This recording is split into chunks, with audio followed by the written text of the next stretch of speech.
Syederalun, tim panitia khusus 2 DPRK Aceh Selatan kembali menemukan proyek bangunan yang diduga bermasalah dan tidak sesuai dengan spesifikasi. Proyek bangunan yang diduga bermasalah itu yakni proyek revetment atau dinding pantai, pangkalan pendaratan ikan, serta pengerukan pelabuhan nelayan di Desa Luk Rukam, Kecamatan Tapak Tuan.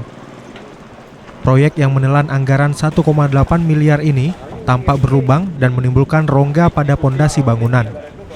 Anggota Pansus 2 DPRK Aceh Selatan, Zamzami, mengatakan proyek yang bersumber dari dana Otsus ini terkesan tidak maksimal dikerjakan oleh rekanan CV Andelkam Jaya dengan konsultan perencanaannya yaitu PT Putra Andespal Perkasa.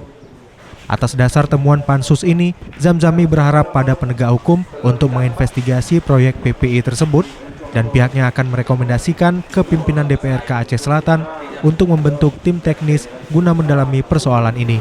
Juga sangat kecewa nih kepada pemerintah kabupaten, mobil khusus Dinas Kelautan dan Perikanan, anggaran yang dikucurkan sudah puluhan miliar mungkin ya, tapi juga sampai hari ini manfaatnya belum bisa dirasakan sepenuhnya oleh masyarakat di sekitar nelayan daerah Luk Rukam tersebut. Ketika pemerintah mengucurkan anggaran, harapan kita betul-betul dipergunakan dan juga bisa meningkatkan income ataupun pendapatan daerah Kabupaten Aceh Selatan demi kejayaan masyarakat Aceh Selatan.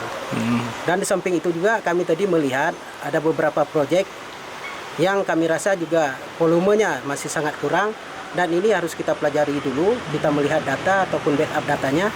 Nanti ketika ini jadi harus kami laporkan di laporan Pansus di paripurna penutupan berikut.